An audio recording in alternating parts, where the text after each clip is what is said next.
Okay, excellent. I have the timer. I'm paused at 0 seconds of season 2, episode 10, and we are good to go. So I will count to 3, and on 3, we'll all press play. So 1, 2, 3. Ba-bum. Just feels so weird that it doesn't have a ba-bum. There's actually, maybe I shouldn't say this right now. It's a longer story. I'll tell it. I'm excited to hear it, whatever it is. It's nothing special. It takes me a long time to explain, so I'll say it at the end so as not to fill the whole.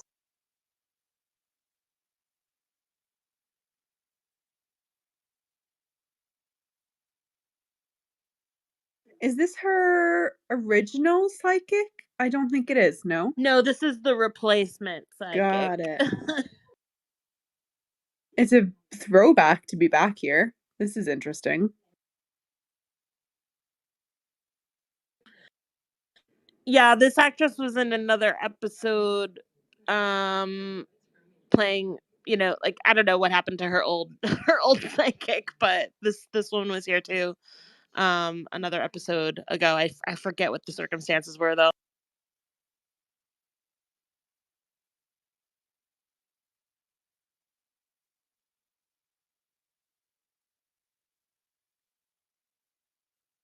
Coincidentally, maybe someone's cousins. Oh, sorry. I was yeah. gonna Oh no, make a maybe joke and say maybe you're right. maybe You're someone's right. cousins got to her. Because remember the old psychic was like, again with the cousins. Yes.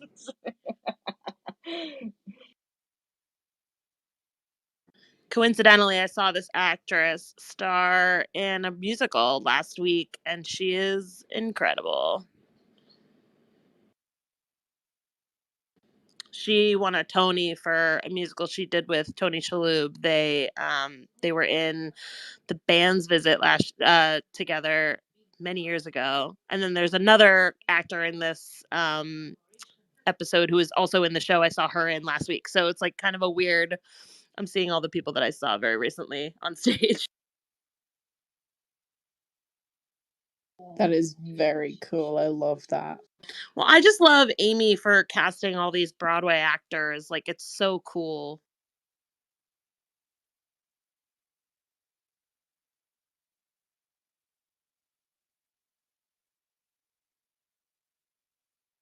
Did she just make up her own fortune?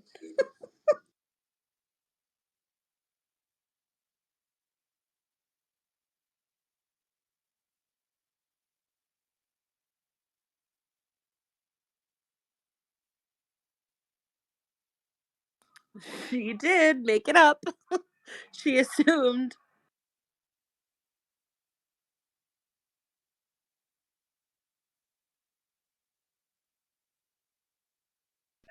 I had forgotten this scene is in this episode.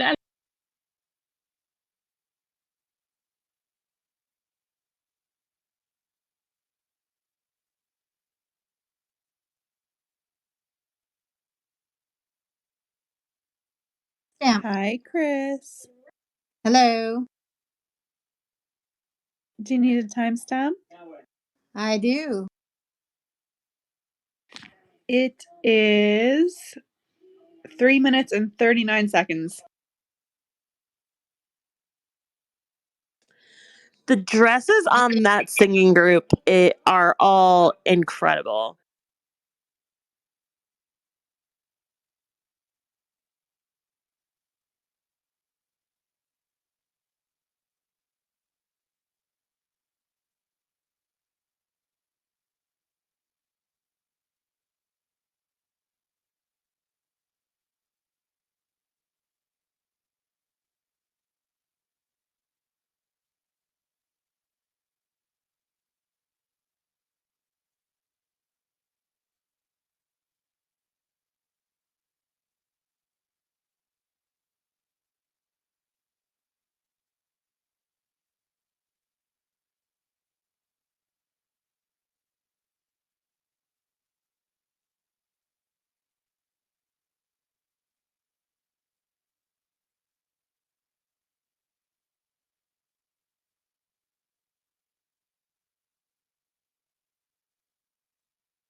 Well, this is very The Notebook.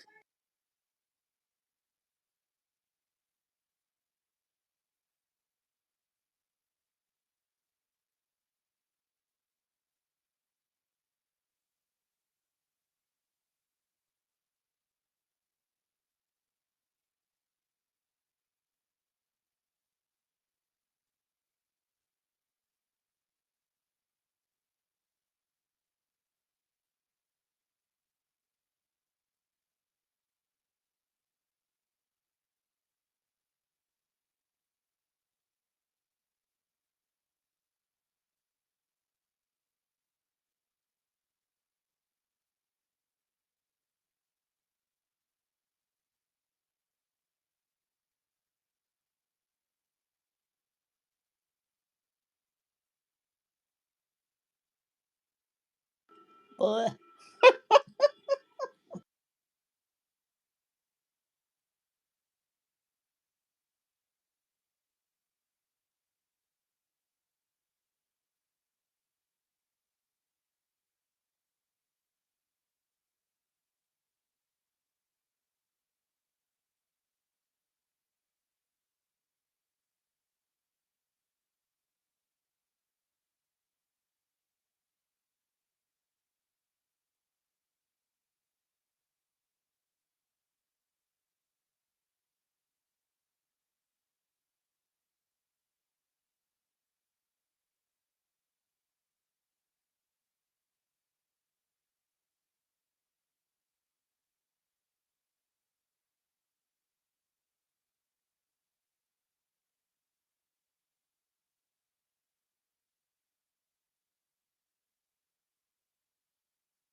I like that. That seems like a reasonable amount of character references.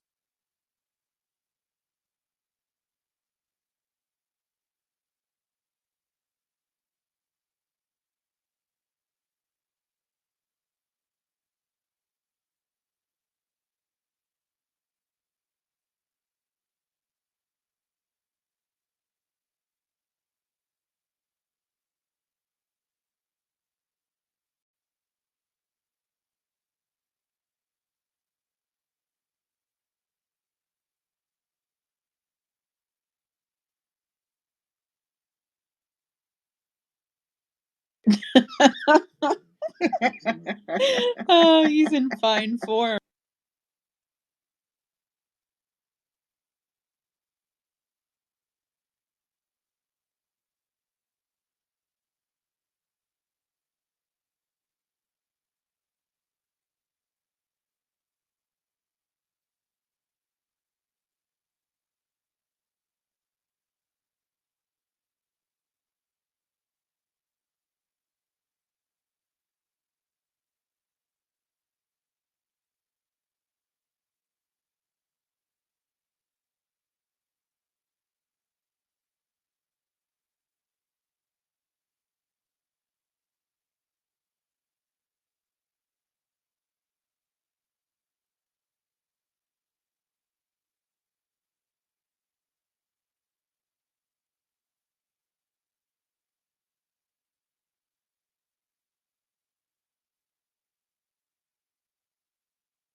I love that the driver had an audition.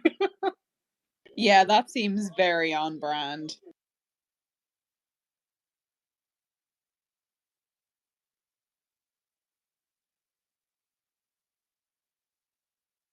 As a New Yorker, I'm like, where did he park for the audition in Times Square? I need to know.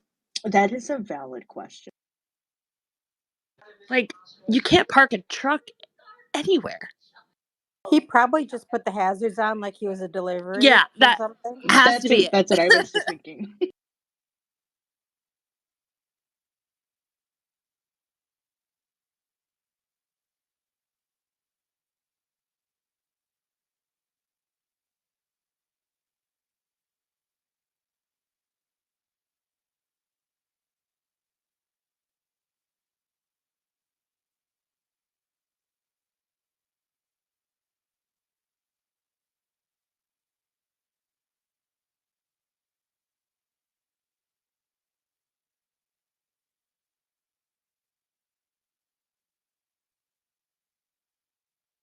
Yeah, I hate how boring the bathroom is. So I get it, kid.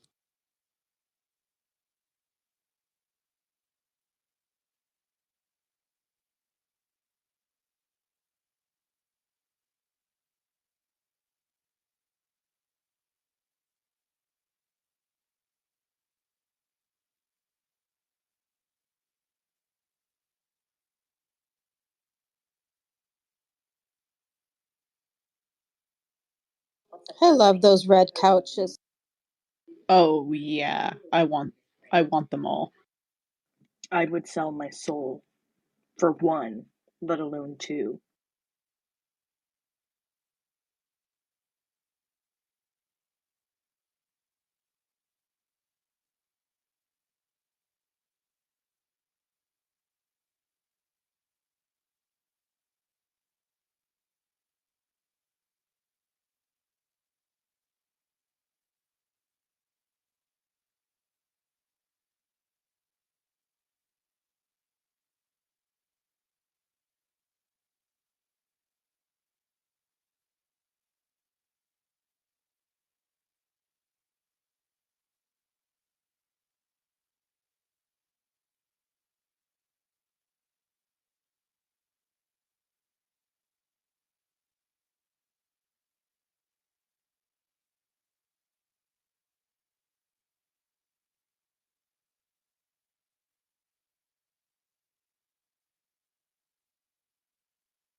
Oh my gosh, the metal high chair that they had in there. My parents still have my dad's from when he was a kid around this time.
I don't put any weight behind the idea of asking for a father's permission.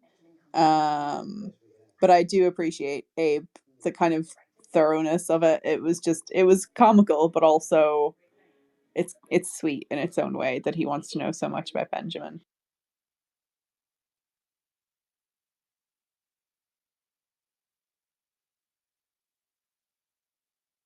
Well, I think he wants to, like he said, he wants to avoid the Joel debacle.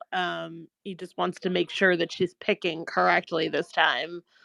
But I think there's a sweetness to it too, where he's so involved. Oh yeah, absolutely. Like it's definitely logical, but that has sweetness to it.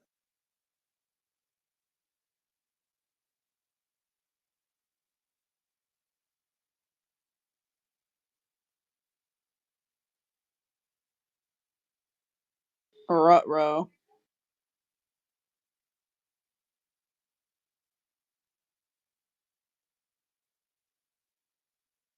Is she gonna ask Susie to be her manager?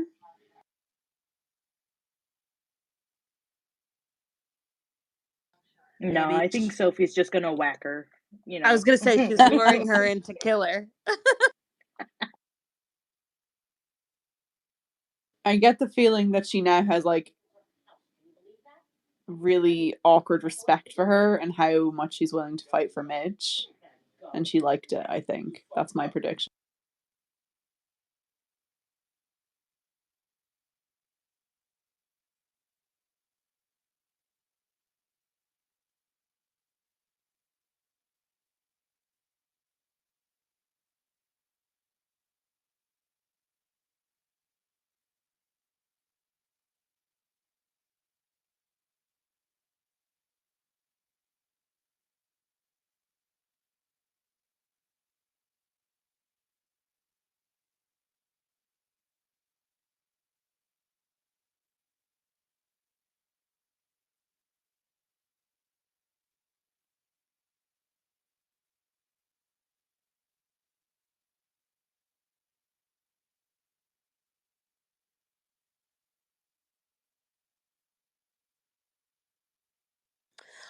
I really like that scene because it definitely does speak to what it means to be the people around a talent. Because as a publicist, you have absolutely no idea like how many times I had to apologize or, just sort of fall on the sword for something I didn't do, because it is your fault no matter what. And so I love that scene because it really does show that like Susie has a lot to deal with. That the things that Midge does, she has to deal with.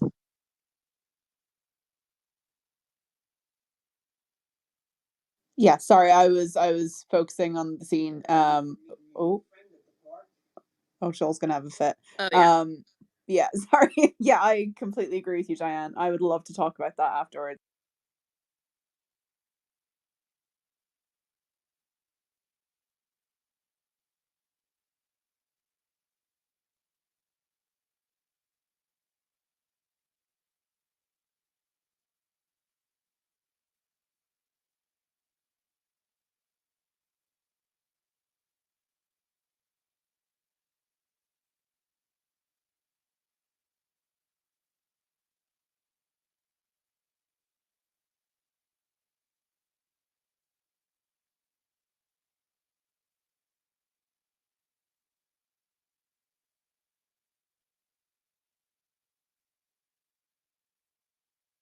Oh, the nerve of this guy. Not a great moment for Joel. No, he needs to work on some stuff for himself, I think.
Oh, that was a cool shot.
He's got a bit of a pep in his step now.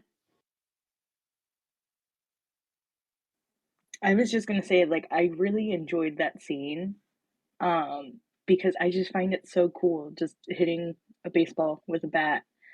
Growing up where the part where I lived in Illinois, if you weren't playing softball as a girl, like, you weren't cool. So I'm just like, I want what they have.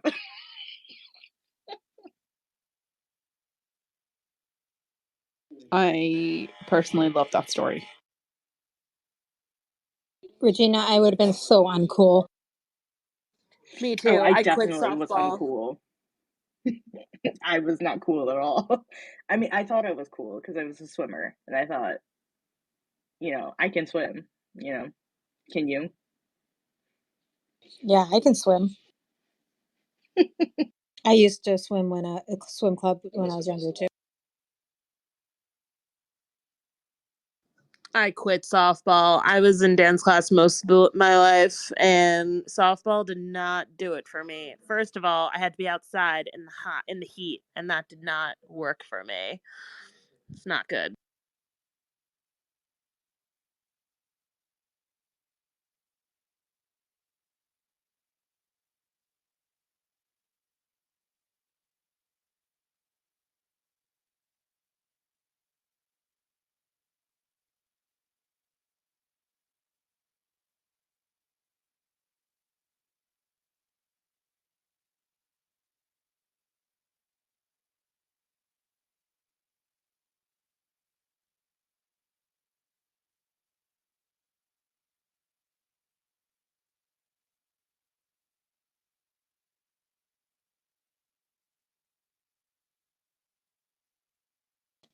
Yeah, because bunkers and bomb shelters are just so easily accessible. Abe, come on now.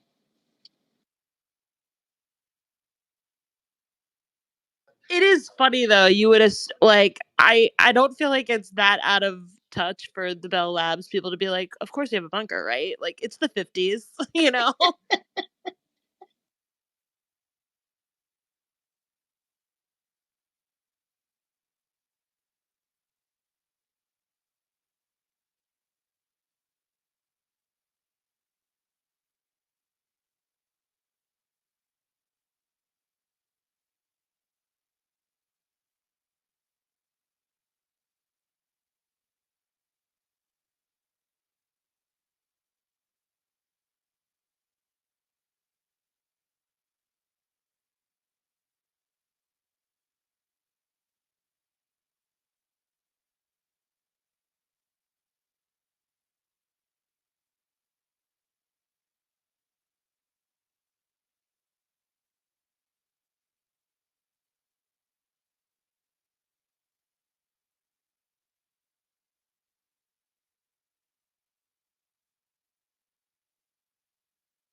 I was waiting for it. I love the line. I think it's probably one of the best written lines ever, is that you at least will be embarrassed that you got punched in the nose by a not strong mathematician. That Oh is my an God, the excellent line threat. and the delivery just, oh, So chef's kiss. It good. was so Everything good. about that line is perfection.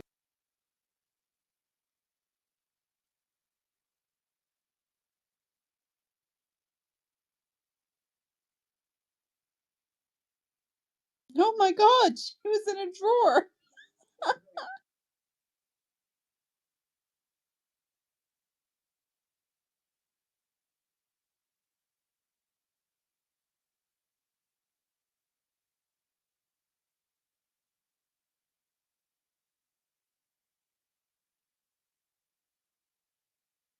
Last night, Shelly posted a really cool photo, and I think there was an article with it about this concept kind of hospital room with the drawer.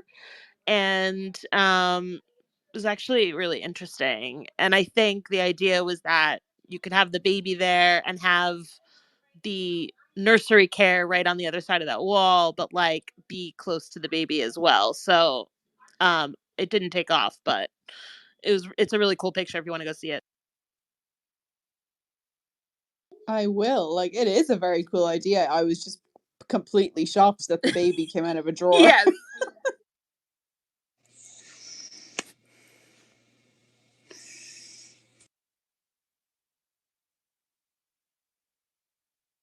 Hi, Nancy. Hello. I'm here on the couch for a little bit while you're watching. Thank you very much for coming up to join us.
Huh.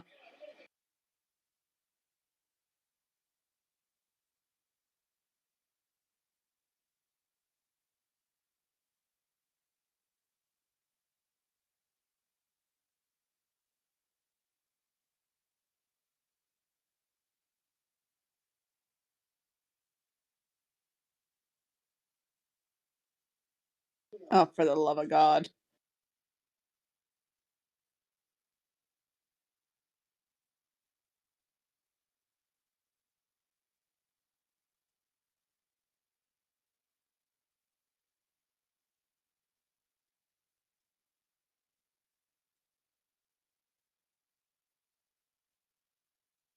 So do you think he flubbed that line, the obstetrician, or did he do it on purpose? That's the question.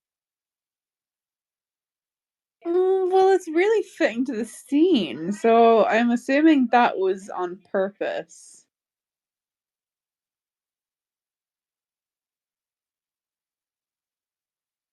So the actor, I've seen him on stage a billion times. He's incredibly funny. He does a lot of like real funny gags like that. So I'm kind of thinking that he messed it up and just like covered it.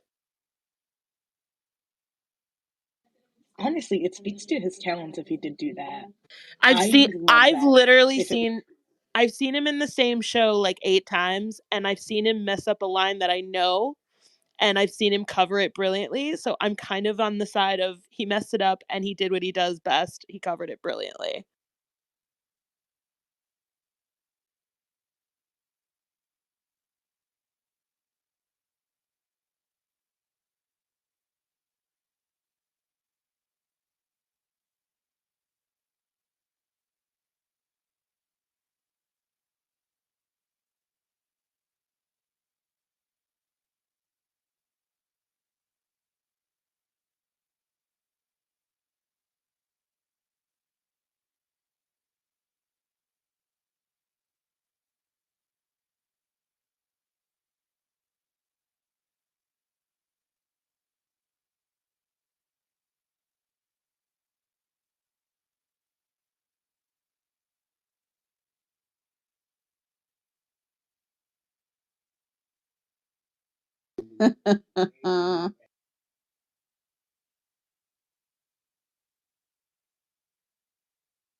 I was gonna say sorry, Lenny, for Chicago having a word out for your arrest.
I like these two.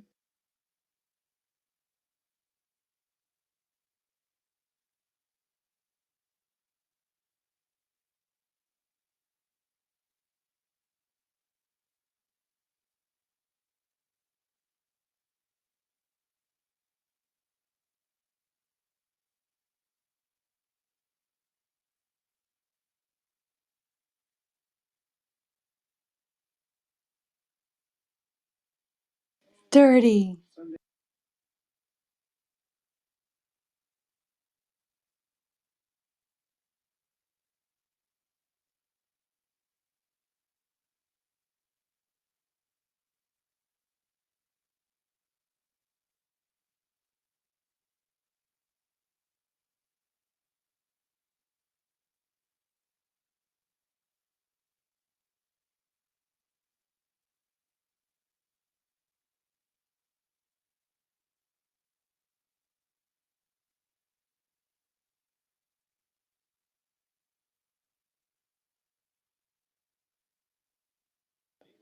I love it. It's so good.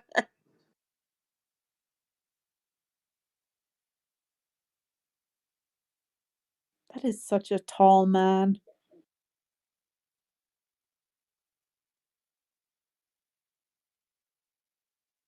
This is like identical to the outfit that Ethan was wearing earlier, which I love. True.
Oh my god.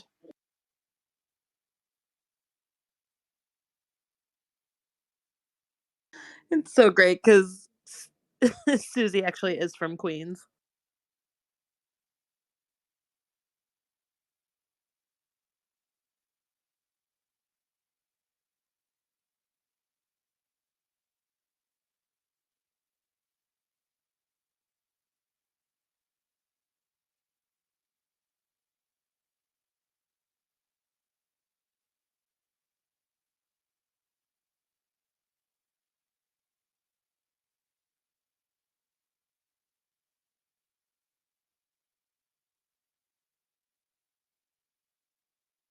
I knew it. How on earth did you make that prediction, Lee? I watch a lot of TV.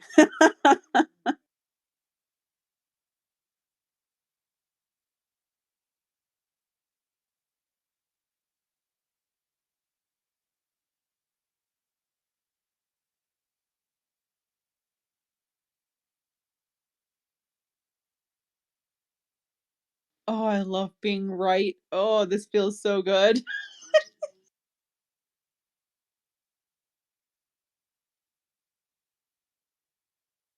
Oh my god, she's leaving with a coat.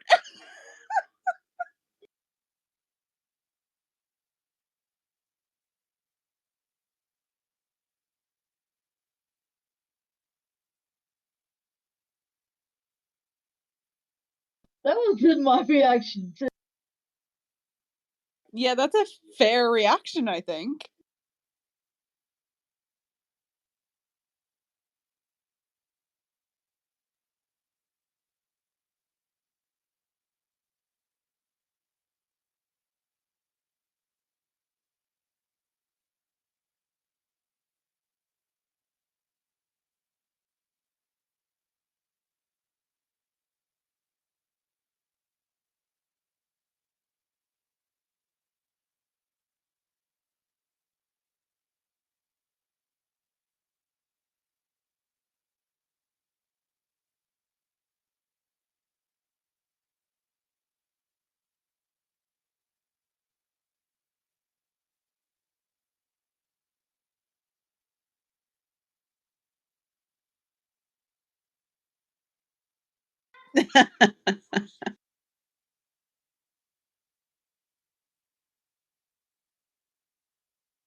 Where are her kids gonna go for 6 months? She is only thinking about herself, Lee. I mean, yeah, that adds up. I'm very excited for her. That's a big deal.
Hi, Anna.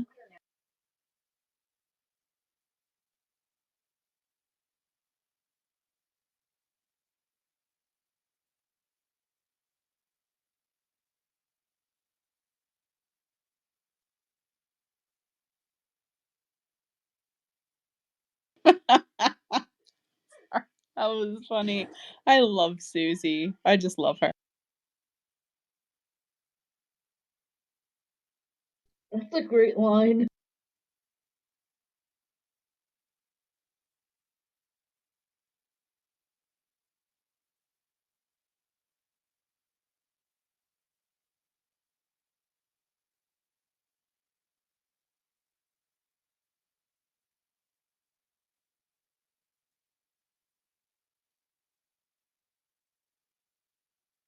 Oh my god, she forgot.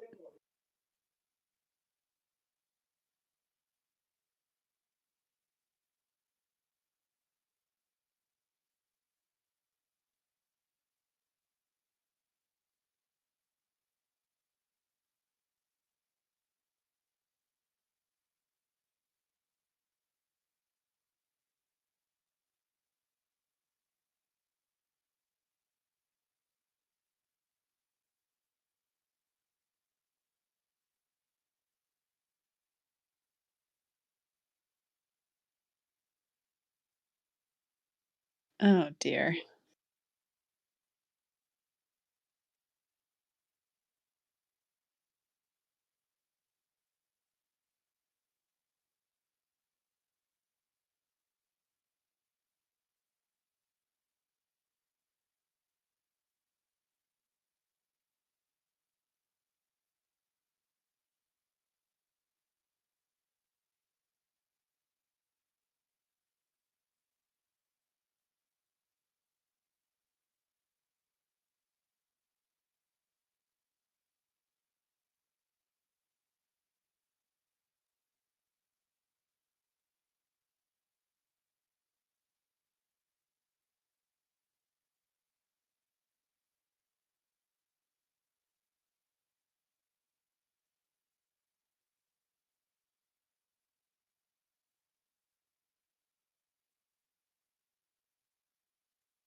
Oh dear.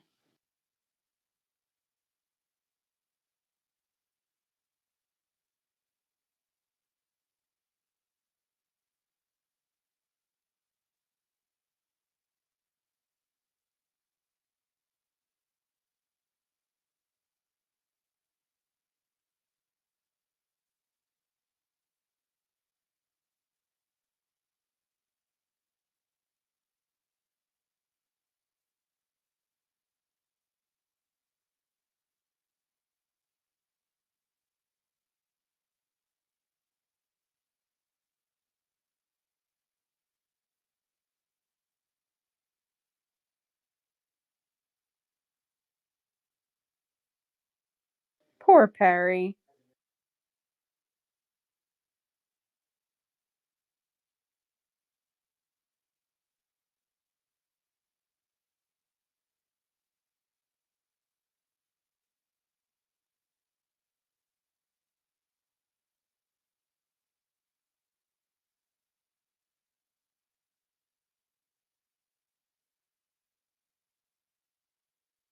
Oh, I love them so much.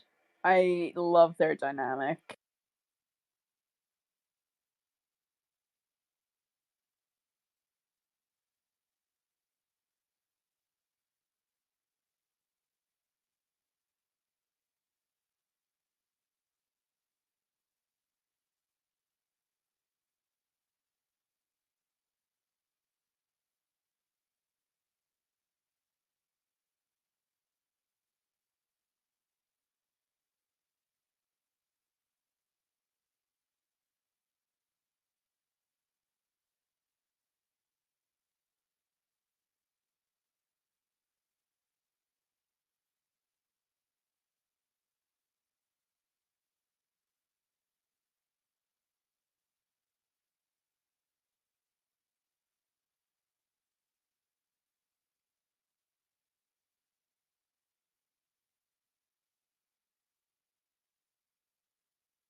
We had a bullfight poster in our basement when I was a kid.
It looks like it could be his son.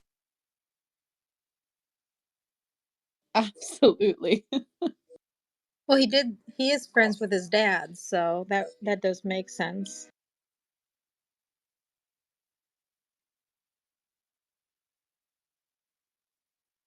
I love that Susie got a new coat.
Could anyone remind me of what year we're currently in?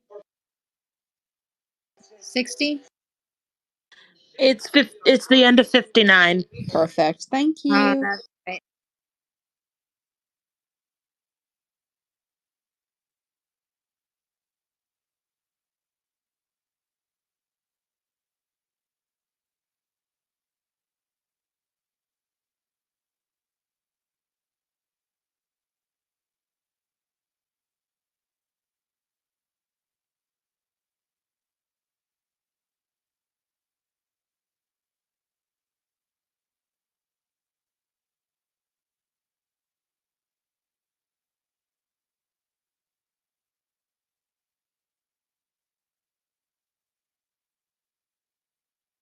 Oh, good Lord.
Ugh.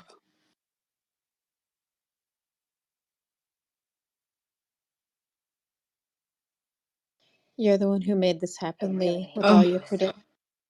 I'm being punished for being right about one thing. This is unfair. Oh, Come on, Joel's not that bad. oh, please. For the love of God. I will never know peace. He supports her. Come on. But they're not getting back together. Like, that's so They're clearly hooking up. They're like hooking a up. one night thing. You tell her. You tell them, Lynn.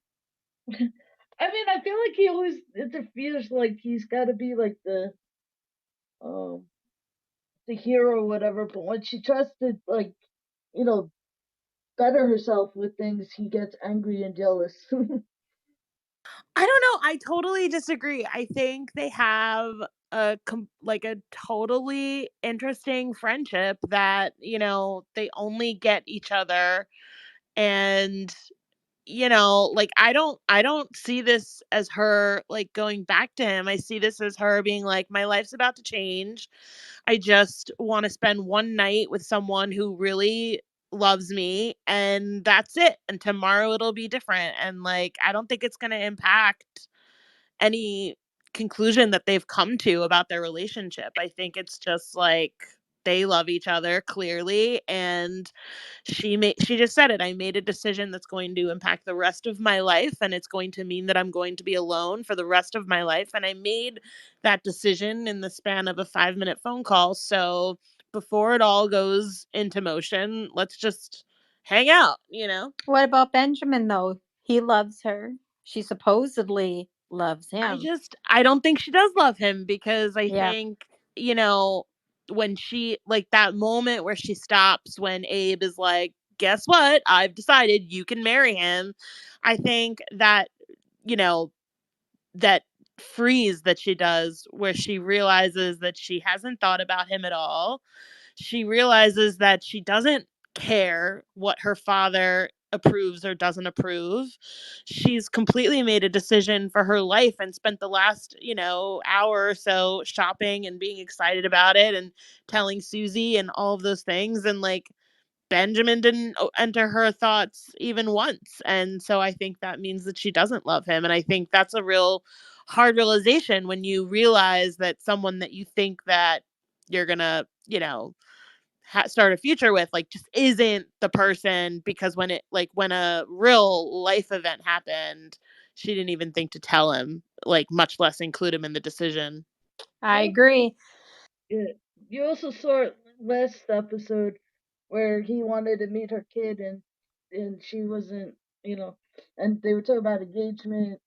Or he was talking about it and she was just like, "Oh, maybe one day." Like you could tell like she wasn't into it like he was.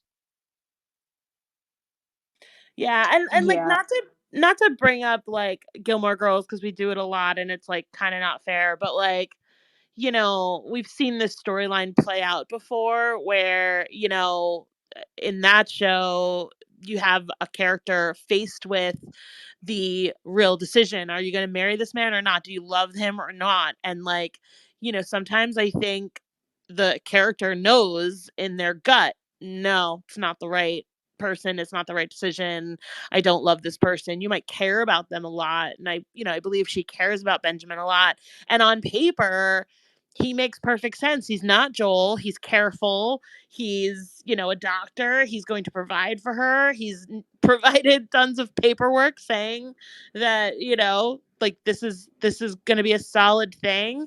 But I think it's really interesting that she begins the episode in bed, like, listening to her father talk to Benjamin, but thinking about that wild and crazy proposal where, they stop traffic and, everything's super romantic. And, that's not what's going on here. It's like, so it's almost like clinical, like, okay, like I've got all these things. Yes, I can provide. Yes, I can do all these, so I don't know. I don't think she's comparing and contrasting Joel and Benjamin. I really don't think she is. I think she's, you know, I think her relationship with Joel e- exemplifies a spirit of hers, which is she does things her own way and she has goals and has ambition. And, we've seen now in this episode that so does he.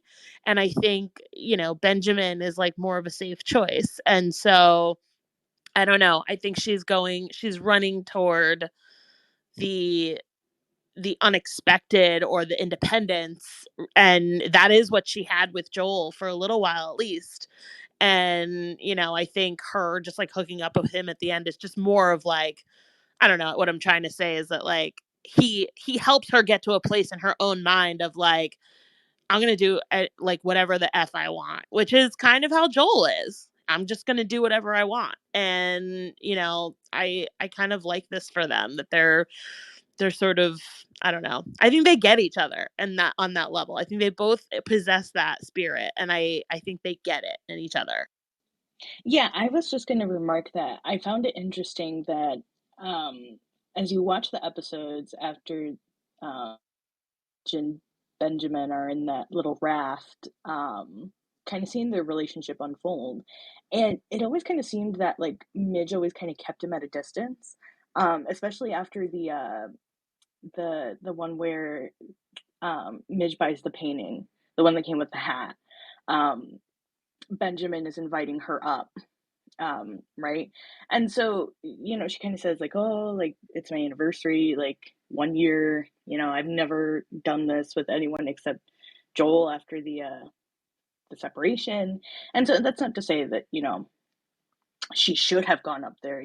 She wasn't comfortable, and that's all good and well, but you can kind of see like the apprehension.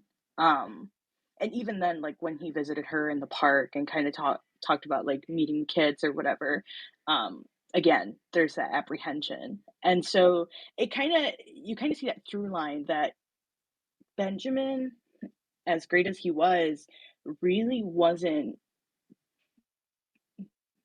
he was more of an afterthought as a piece in her than anything else, if that makes sense. I don't know if that just makes No, it sense. I'm totally kind of makes rambling, but sense. And I think we'd be making a mistake if we compared Joel and Benjamin. I think we need to compare Benjamin and the career. You know what I mean? Like, I think that's her love. That's her true love that she's going to choose. She's not going to choose this person. Because Benjamin is like, he's kind of the greatest guy that we could have put in front of her, right? Like he's got on paper, he's great. He can do the banter. Like, they have they have an understanding, like they get along. There's something about their relationship that actually just really works. So, if she was going to choose something else rather than this relationship, like I'm okay that she like this is the thing that she's saying no to. Like it's like I don't know, they put the best guy in front of her, and like she's saying, "Nope, I still choose the career. Like I still choose the thing that really fills me up and like makes me excited and happy. I'm going to go on tour for 6 months away from my family to Europe. Like I don't even care where we're going. Like I just need to buy an outfit." Like, like I don't know, I think that's what we're comparing. We're not comparing the two men, we're comparing the two lives, the two choices. But don't you think Benjamin would be the perfect man to fit into that life? Maybe not at this stage when she's just starting to go on tour, but later on. I do think that he'd be okay with her choices, like, but I don't think that that's enough. Like, I don't think that's enough for her. I think she loves the career more than she loves this man. And, if she, even Joel tries to tell her, like, like, you don't have to be alone. Like, it could be, you could have both. Where she's like, nope, I can't. Like, I think the show and Midge Maisel are saying like they agree with Lenny Bruce. Lenny Bruce is singing the song about being all alone. Lenny Bruce had the conversation with her at the bar saying like, this is my life. This is how it is. Like I'm by myself and I'm only responsible for myself. And because I've chosen this career. So I think sure, like maybe Benjamin could fit into that life, but he finds her amusing more than I don't know. Like there's something about it where he almost is like too okay with it. He doesn't really have too many thoughts about it. Like he's like, yeah, she's great. Like, wow, that's cool. Like he's amused by her, but I don't see it as being like a true love. I don't Do you know. think that's why he considered her to be the perfect woman? Because Yeah. she would be a low maintenance in regards to constantly entertaining. Yeah, no, especially for a doctor, right? Where like his time is like not his own, and he wouldn't have to worry about someone, a wife at home who's waiting for him to come home all the time. Like he'd be like, "Oh yeah, like we have our own things." But I don't think that's what she wants either. I think she wants someone who completely and utterly understands her and what she needs. And Joel is that person. Like I mean, I know, but like he gets it because he feels the same thing. Like he feels that need to be understood for the drive. Like that's what I think they get each other on. Too bad she can't be with Lenny. I think she and Lenny would be fun. I mean, I I agree with that. asked. Sorry, go ahead, Lynn. Go ahead. I was just going to say, I actually asked while he was performing what year we were currently in, because I was wondering where it was in the timeline of him being married. He's not married anymore. I know I mean, I don't know what other kind of obstacles we could debate, especially, but like I think the biggest obstacle is the fact that he's a real person. And I don't think most writers would kind of insert their fiction into a real person when they bring the real person to their fiction to that extent. Um, but I mean, he's not married anymore in this timeline. And I don't know. I was getting vibes. I was getting the vibes. I would love to see them together. I don't think it's going to happen. Yeah. I think it's going to continue just being hinted at that they have a really great dynamic and they definitely have a vibe. But I would love that so much. Yeah, I don't think it's going to happen. And, obviously, it's just, I really do enjoy their friendship that they have. I like the way that it's played and everything. But to me, it seems like if she was going to have some kind of relationship with somebody, ideally it would be another comic who could understand her touring and Exactly. everything. But I get where Diana's going with Joel as well, because he's been very supportive. He's taking care of the kids. He's there for her when she needs him for something. He's the muscle one day, and then he's just the supporting her at the dinner, and they have a good friendship too, regardless of their former married status. But I just like the character Lenny. I like the guy who plays Lenny. I just like the chemistry between those two Oh, characters. it's So so good. It's so yeah, good. But I guess also my question is like, why does she have to be why does she have to be paired off? And she doesn't. I'm just saying, if she yeah, were going to be, it would make yeah. sense that it's somebody who would fully understand what she's trying to achieve. You see, that's Yeah, I agree. actually sorry, go on, Diana. No, I'm just saying, yeah, I totally get that. I actually I think part of it was wishful thinking rather than actually thinking the story was going to go there. But when she was kind of standing and like obviously she was getting very emotional because she was reflecting on her own life, her own experiences, and what this career meant for her in that moment. So I understand that that's quite a lot of where the emotion came from. But to me as well, I almost felt like that moment held the potential for her to be like, I need, like, if I'm going to have a partner in life, it's not going to be a doctor who might want kids, like more kids than I've already had. Like she said, she's not going to have three before 30 or three under 30, whatever the phrase is. Um, she understands that she's not going to be a traditional wife anymore. And that I was like, is it going to end with them two being like, is this gonna be a thing? I don't know. I was hopeful more, but I thought that was potentially where it was leading. And I always fear that any episode's gonna end in her going to Joel, and unfortunately that's just where it went. Well, But just I for know. one night, she told him just one night, Lee. She's not saying let's get back together. Yeah, like I think she's coming at it from a real place of strength. Like she's coming at like, I know the score. I know we're not together. Like, I'm changing my life, and like I think he knows that too. I think they both know exactly what's going on in that last scene. Like this doesn't feel like a reunion to me at all. It's more like a goodbye to that part of her life. And I'm sorry, Lynn. I cut you off earlier? I didn't mean. It's okay. I gotta take a call. Be right back, guys. That's okay. I suppose I I agree and disagree in some aspects because I agree that that wasn't let's get back together and raise our kids moment. That was definitely not what that was. But I also recognize the pattern of continuously leaving this relationship open. And we've had the discussion in these rewatches of them as co-parents and loving the dynamic when they get along. And this didn't feel like that to me. Like this whole episode, like them fighting because he was jealous of the kids meeting her potential husband and all of this. Like it didn't feel very friendly. It didn't feel very co-parenty. It felt very, we are exes who still Lee, have Joel didn't feelings. even know that was her potential husband. Well, Like her he new he didn't even friend, know her that. new friend. But I mean, he got that up. I mean, it's just like it's funny because she didn't even tell him that that might be her Yeah, potential husband when they were fighting about it. She just, it was just a guy.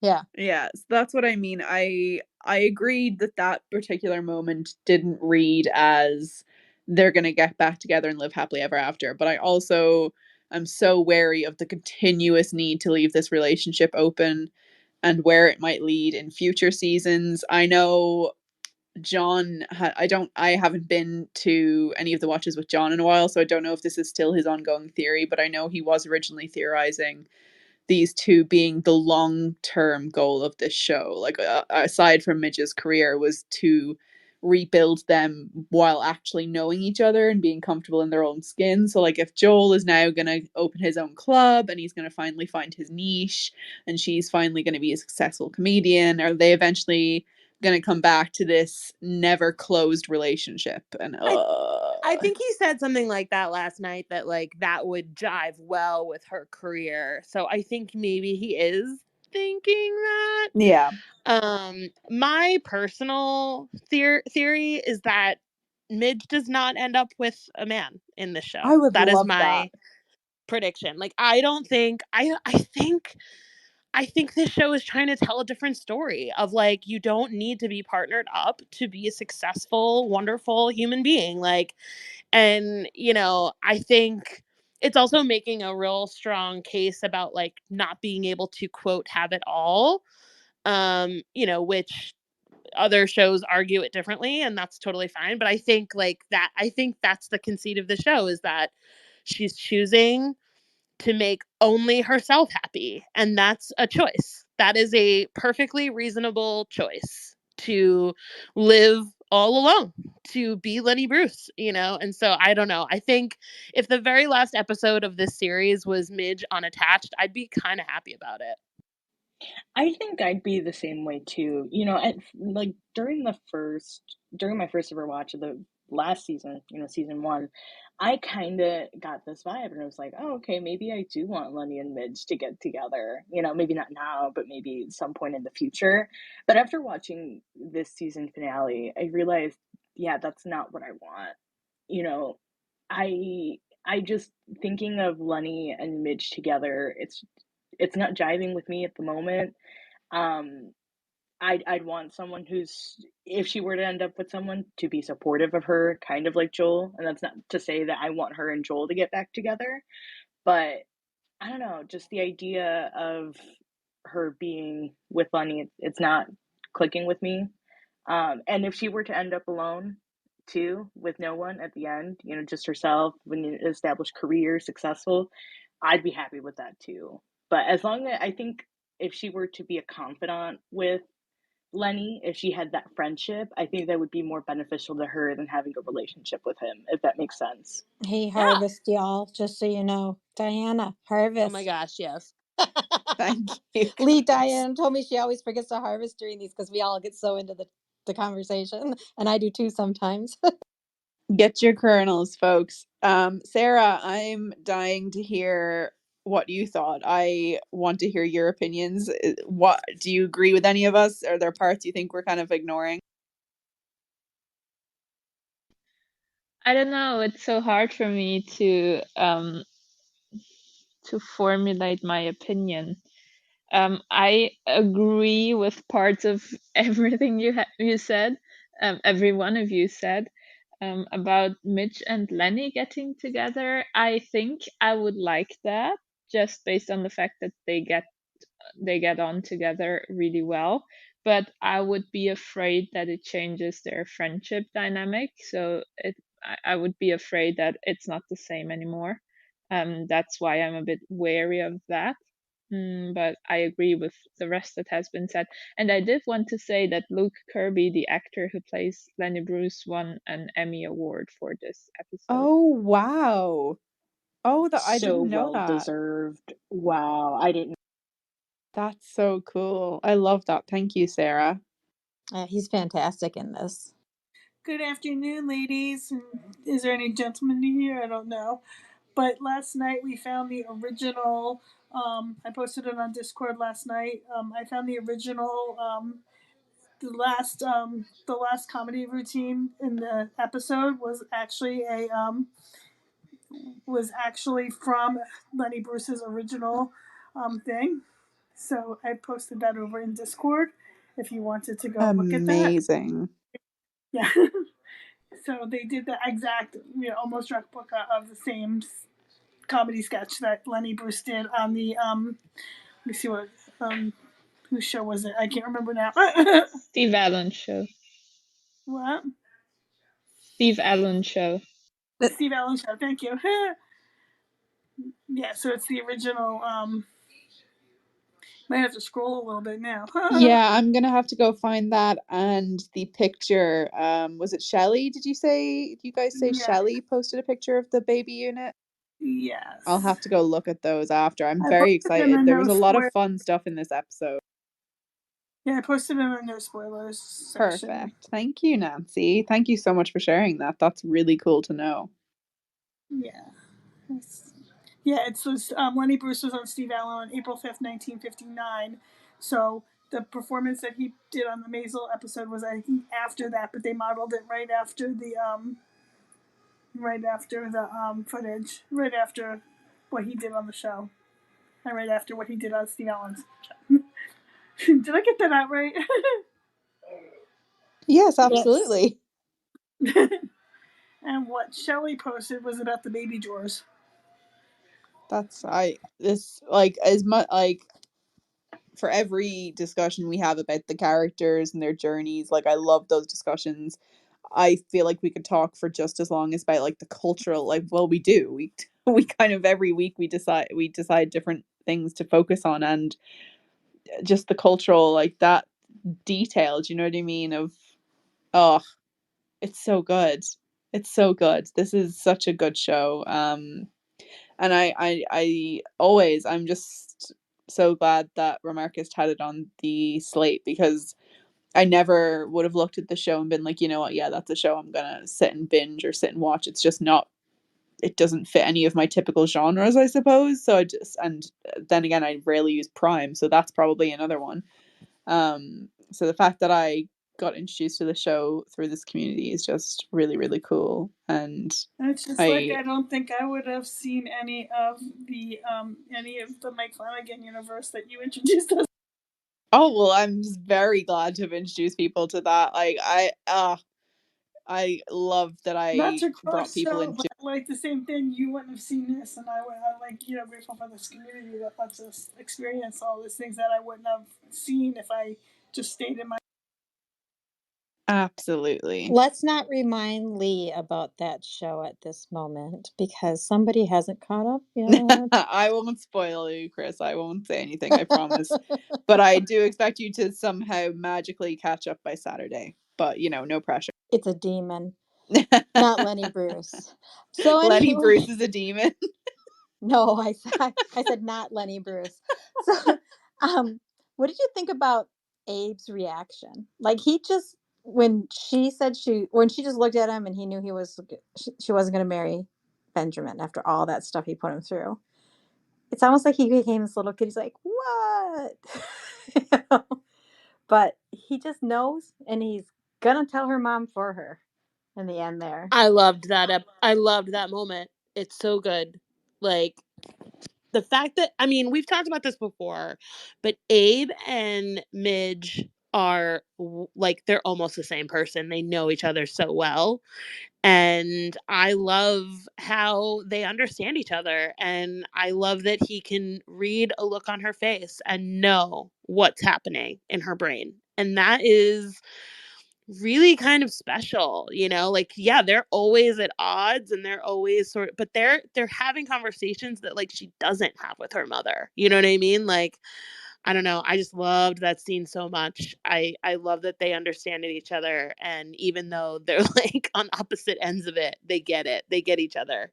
And I think that's really interesting because if I remember correctly, I can't remember the context or like who she was speaking to, but I recall Midge painting the picture of her family as like, well, we grew up and I became close to my mother and my brother became close to my dad because that's what happens. And I do believe I remember that. I hope I haven't like pulled that out of thin air. But yeah, as close as like she is to her mother in some ways, like you said, Diana, she's just her and her dad are just so they just like they're so different but so alike. They have just that pure understanding of each other, and especially in hardship. And uh Yeah, I mean, there's a difference between being close to someone and understanding them, you know? Like and I almost I don't want to be too personal about it, but like this is the dynamic I have with my parents where I'm very close to my mother, but my dad and I get each other because we're very similar, and that does not mean that we're close. Like it means that I know what he's going to do before he does it. I know like he and I understand each other intellectually in a way that I don't have with my mother. Like it's definitely it's just a different type of relationship. I think Abe and Midge are so similar. And so there's a recognition there of what she does when she does it. He's like, yep, okay. And that's why I said, the episode where he goes to the Concord and sees her, my immediate reaction was, oh, he's proud of her. Like he's pissed off, but he's also really, really, really impressed. And I think that the way that he acts in these last couple of episodes of like just totally taking in stride the fact that she is a comedian. It's what she does. Even the way he speaks to his cohorts at Bell Labs, like she's a comedian. She makes fun of people. Like that's what she does. Like the way he says it, and then the way he threatens them about their threats against his daughter. Like I don't know. I love their relationship. I think it might be my favorite relationship on the show is theirs because they understand each other in a way that no one else does. And I think that's really cool. And it's the actors are doing such a great job of it. Like, I don't know. Like the fact that the look on her face tells him the whole story is so incredible. absolutely, I completely agree. I'm trying to think now, just from you saying that, I'm like, well, what do I think my favorite relationship is? I think my favorite relationship is still Midge and Susie. I I just yeah, I still their dynamic shines through for me, and I think it's very heavily leaning because I love Susie so much. I go back and forth on Midge. So but when she's with Susie, she comes across as one of the better versions of herself, I think, and they similar to with Abe, they get each other in a way that people either do or they don't, and I really appreciate that in them. And I do we should definitely talk about Susie because what's Susie going to do? She's going on tour, but she's just been asked to be someone else's manager. And technically, I mean, that shouldn't be an issue, just having another client, but She totally who the wimped client out. is. She totally wimped out on telling Midge, though. Oh, absolutely. Because can you imagine what Midge would say?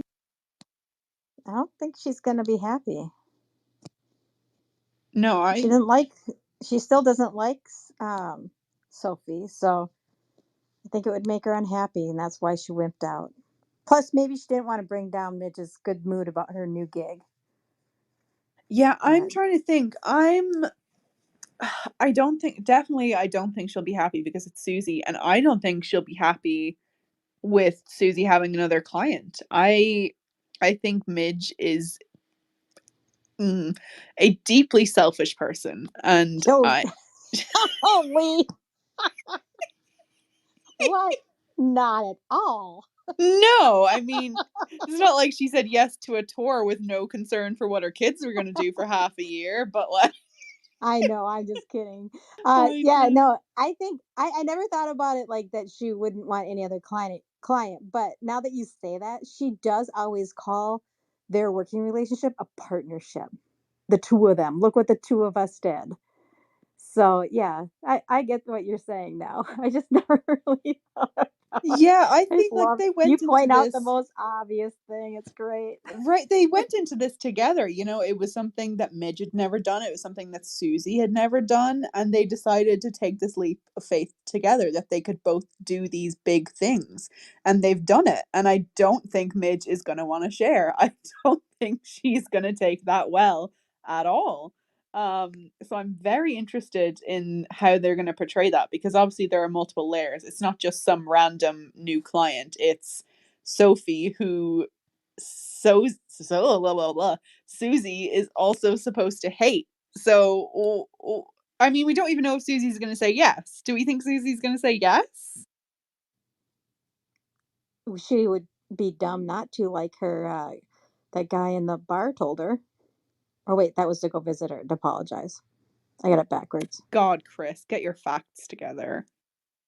Uh,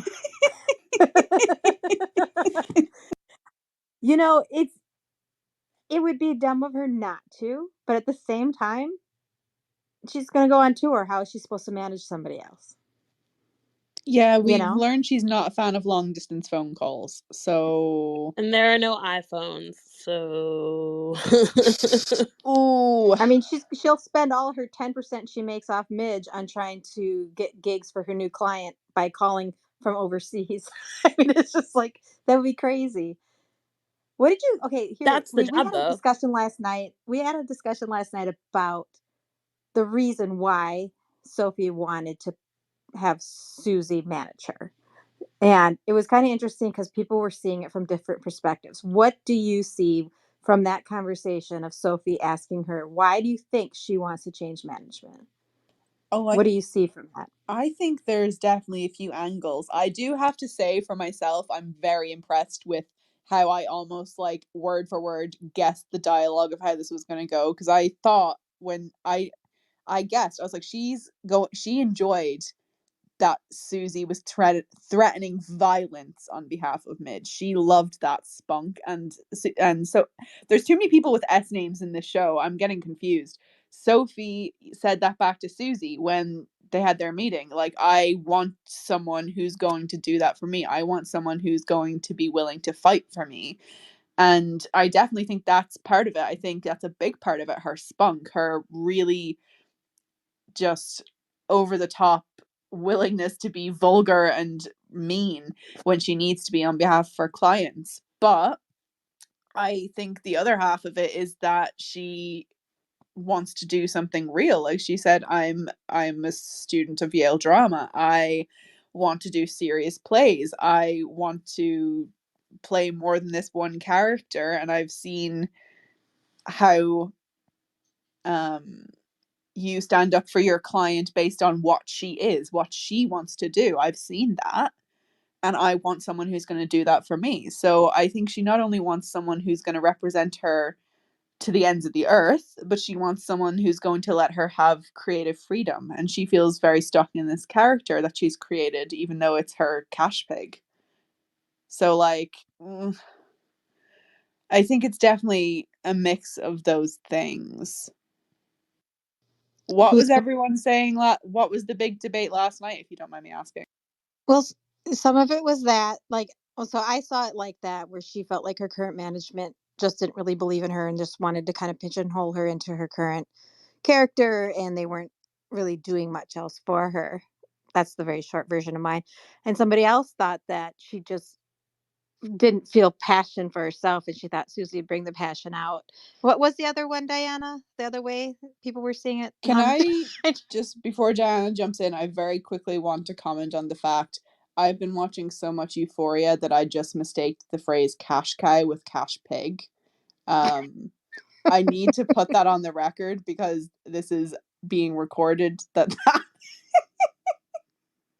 that's what just happened in my brain, for the love of I God. didn't even notice that you used the Oh, wrong I animal. That's noticed, funny. and it was gonna keep me up at night if I didn't say it out loud.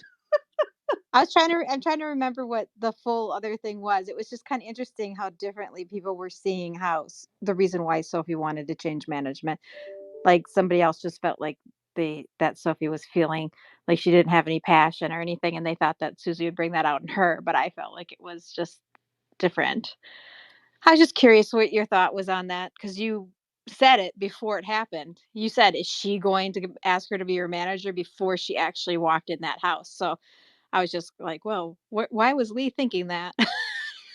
I definitely got that vibe from watching the scene in the dressing room with Susie and Sophie where she was gunning for Midge. Like, she was just being ferocious. You know, she was saying, "You will not come for my client. You will stay out of our way. And if you don't, I will murder you in 20 different ways. And then I'll murder you another 20 just to make sure you're dead." Like, she definitely, and Sophie, from what I know, remember of her from season one, that was, she didn't, how do I put this? She had a spunk to her herself, you know? And I just think she saw that fire in Susie and she went, you know what? I'm unsatisfied in my representation. They just know that I'm going to bring the money home and that's all they care about. They don't actually care about me as a creator. She cares about her client as a creator. And yeah, I definitely think she went home that night and was like, "Ooh, imagine someone did that for me." Oh, Just the other part, the other one was, is Sophie really as creative as she thinks she is? ooh. Ooh. That's an That interesting that was the question. other part of the discussion, that it was like, does she think Susie will bring out her creative side? She thinks she's like this, she has all these dreams and things that the other people aren't doing, and maybe the other management knows she wouldn't be any good, but she doesn't realize it. So maybe she thinks Susie will get it for her, but I I don't think know. I think it's that Susie is clearly doing something different. And I think, she took an unknown person. She herself is an unknown manager. She's never been a manager. This is her first client, and she refuses to back down. It doesn't matter that, I mean, Sophie's tried everything, right? Like, she had goons come after her, and like Susie would not succumb. Like, she tried to screw her client at a telethon, and a televised thing, and she refused to back down. And not only that, she threatened her in her own dressing room, and her client pretty much won the night. Like, her client came out on top. And so she's probably thinking, like, it doesn't even matter what she can do for me. It's going to be different than the guys around me who keep telling me I need to keep doing this character. And that's the only way I can be successful. Because, you know, at the end of the day, Sophie Lennon is sitting on a pile of money. She has she doesn't really have any real risk involved in trying something new. She can, maybe that's how it is in the beginning of your career. You stick with what works because it's making you the money. But like, now she's kind of like, you know what? I've got a lot of money, and I've done the thing that they told me to do, and I keep doing the thing that they told me to do, and I want to go back to the thing that made me happy, and doesn't seem like they're gonna let it go. And it's interesting too, like, there's kind of this underlying conversation about the men that get in the way of female creatives. So, it's always the booker or it's whomever who like won't let her, or won't let these women like do what they want and say what they want. So Susie is the key. Susie is the person that keeps, sort of like breaking down those doors when she can. Sometimes she can't. Sometimes they needed Joel to come in and collect the money last episode. But I think there's this like great underlying track of like, see all these men getting in the way of these female creatives. Like, how do we change that? Like, how do we get around these voices that, keep things at a status quo? And I think that's what she's looking at. I definitely think that's a Yeah, big part. it's a good way to look at it. Absolutely. Like, she's looking at this team of two women who, like you said, came from nothing. They have no background in entertainment. Well, Susie does, but not to this level. And they made something of themselves, and she wants to make something of herself because she doesn't view Sophie from Queens as much as it's made her money. She doesn't view this as legitimate work, right? It's just something that got her where she is money wise. Yeah.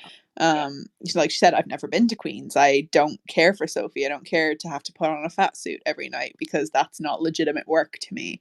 So she wants to be legitimized by, like, as a Yale drama student. I mean, where have we seen one of those before? Yale students who think they're definitely owed prestige. But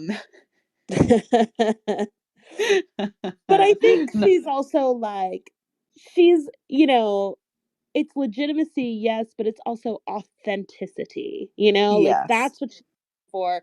She's looking to be herself. Like, when you go into show business, that there's a certain amount of crap that you need to maybe do to get to a certain level. You need to put up with a lot of crap. I mean, you really do. And now she's like, yeah, I kind of bursted all those doors. Like, here I am sitting in my house on a literal pile of money and fur coats. And, now what? Do I have to keep doing what they tell me to do? I'm paying them. Everything that they are is because of me. So maybe now it's time for me to take this into my own hands, maybe I can do whatever I want.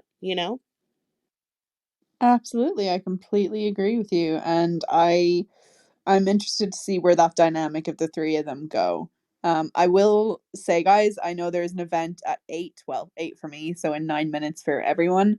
So I do want to wrap up if everyone is good with that. I don't want to try and overlap. This has been a great discussion. If anyone has any other things they want to add before we close up, I'd love to hear them. Yeah, like my only last thing that I think we can kind of keep in mind is that Amy Sherman Palladino very similarly, worked with network television, probably told no a lot of times, and now on Prime she's getting all the yeses. And so, it's a great allegory for female creatives, this show, because, there seems to be no limit to what she's allowed to do on this show, and she's finally like earned that, and that's hard to do. It's a really, really hard thing to do. So I feel like watching Sophie Lennon just be like, you know what? Screw those guys. I'm going to do what I want because I'm the one with the money now, and I'm the one with the power now because, I've earned it. And I don't know, I think that's like, I think this overall story of the marvelous Mrs. Maisel, and like, the idea of being successful and tying your name, your very stage name, to a man, what does that mean? Is it subversive? I think it is. Or is it, leaning on it? I don't know. I think that's the crux of the series. That's the question we're being asked to answer is, do you need to be married? Do you need to not be married? Do you need to attach yourself to a man, whether it's in business or marriage, or can you do it on your own? Like, these are all the questions that I think maybe is personal for these creators who are, for Amy who's creating the show. Like, I don't know, that's my read on it, but I think it's interesting to talk about, especially when we're talking about like the late 1950s, early 60s, when things are going to start changing for women significantly in the world, in the country. It's good food for thought going into the beginning of the next season. Definitely. Diana. Woo! I don't know, Gold guys. star for you, Diana. Well done. Thank you for I completely agree. I hope that didn't sound sarcastic, by the way. I meant that very genuinely. Oh No, no, me too. I'm just like, I always worry that I sound so sarcastic when I say things like that. Yeah, so thank you guys for coming today, and thank you for coming all the time. I love these discussions. I love getting into it so much, and I am very appreciative of Sarah co-hosting with me today, and hopefully a few times next season. I believe you've put yourself forward for next season. I think. I'm sorry, I have a list, but yeah, I'm really enjoying getting to go to other people's events of the same concept and just really getting into these things. So I'm gonna head out and leave you guys to the rest of your day. Thank you again for coming. Sarah, are you good? Is there anything you would like to share with the class? I'm good. With the class. I'm good. Thank you for hosting, Lee. Yes, thank you. Of course. I will see you guys for season 3 and whatever madness is in store for us. I'll probably see you all before then, but just for the sake of saying it. So enjoy the rest of your day, guys. Bye. Bye. Bye. Bye. Bye.